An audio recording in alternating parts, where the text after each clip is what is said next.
frankly, I think one of the things that has made our relationship work over the years is that we have been respectful of each other's industries, and but in an odd way, we don't really talk about it. We don't bring that home, and so I think that has been a good thing.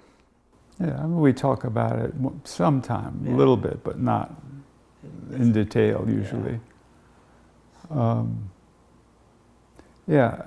For me, sometimes Tom has functioned as a kind of reality check because he's out in the real world doing stuff. Dr. Bill Beauchamp retired in May of 2013 after spending over 35 successful and meaningful years as a French language and literature professor at Southern Methodist University. Since the early years of his life, Dr. Beauchamp has had to battle with a debilitating disease that would eventually confine him to a wheelchair. Back in 1949 is when I got polio. And I was with my father for the summer in Switzerland when it happened. And after the whole big initial stage of therapy, etc., I was able gradually to walk with crutches, which is what I did most of my adult life. But then crutches eventually start wearing and tearing on your shoulders. I guess the interesting thing is that when Bill and I first met, Bill at that time was using crutches. So, you know, it's been in the course of our relationship that he's transitioned from crutches to the wheelchair. And I think that has posed challenges to us, but I think the challenges have been we've faced them head on, and we've adapted to it, from things as minor as traveling to something as important as our living arrangements, because, you know, having a wheelchair accessible home became important, and we made that a priority. And I think we have a happy, healthy, welcoming home here that works for both of us.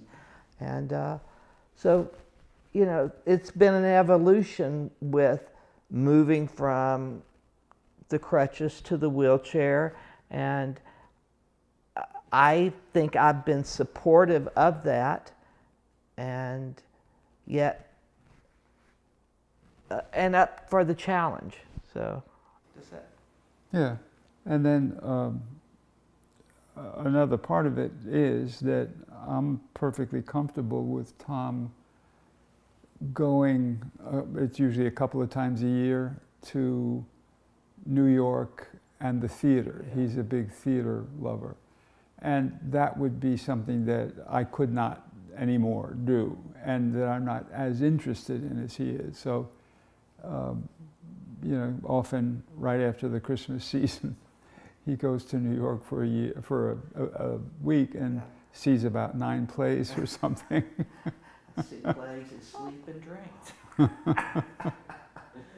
An example of the work that Dr. Beauchamp and his partner have done is Dr. Beauchamp's office, which was completely redesigned to become more wheelchair friendly. That's why I had this room redone before I retired, and it got turned into, from being a dining room over here and an official living room up here, it got turned into this one big office and study, which I love. I love to be in. I was particularly moved to hear Dr. Beauchamp talk about how a device that in many ways was completely confining was also just as liberating. An interesting thing about the power wheelchair especially was that in one sense it's a lot more confining, but in another sense, and in a very major way, it's much more liberating, because now, as long as things are accessible, I mean, I can go around North Haven Mall or any place without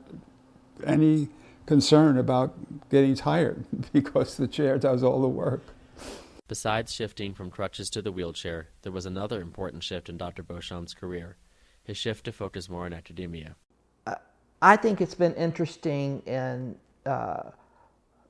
seeing Bill evolve in our relationship. When we first got together, Bill was very politically active, and at that time, he was a co-chair of the National Gay and Lesbian Task Force, and involved in a lot of different activities that dealt with the gay issues and with women's issues. And then at some point along the way, he made the decision that he wanted to step away from that and get more involved in academia and what he was doing there. And before moving on, Tom was quick to point out the privileges of Dr. Beauchamp's academic endeavors. I do at times remind him that I'm in a culture where we do get evaluated, and our job performance is always on the line, if you will. So we joke about tenure and how he has it and I don't. So. A few years after coming to SMU in the mid-1970s, Dr. Beauchamp and a variety of colleagues from different fields and professions began to map out an LGBT literature and film course to be taught as an evening course at SMU. When they felt they were ready, they presented their course to the person in charge of new curriculum at SMU. However, they were to be disappointed, as they were told that SMU was not yet ready for such a course. Undeterred, they presented the course to the board of the First Unitarian Church in Dallas, a church that was widely known for the range of courses it offered. And here they would find success. It was successful. We had no idea who was going to turn up. We had no idea whether this was truly a politically reactionary place at that time, mostly. We had no idea whether people were going to come in and try to disrupt it. So we were sort of ready for almost anything. And the first night, 100 people showed up and pretty much stayed at that number, or maybe 90 or 85 or something for all the subsequent meetings. And it was called Being Gay in Contemporary America. After the first or second meeting of the 6-week course, the head of the committee that had approved our doing this at the church came by and was very enthusiastic. And she said, we had even out-enrolled ballroom dancing, which was, prior to then, that was their most popular course. Although I have known Dr. Beauchamp all my life, as he has been a close colleague and friend of my mom's since before I was born, my true appreciation of him did not come until after I took his revolutionary lesbian and gay literature and film course. The course would become the first LGBT studies course taught at a university in North Texas, and one of the first taught in Texas as a whole. LGBT studies has helped to begin the process to create a more inclusive environment for queer individuals on campus.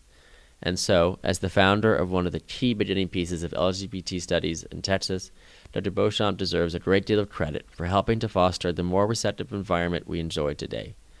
Dr. Beauchamp will be returning to SMU once more to teach his landmark course on LGBT literature and film in the spring of 2014.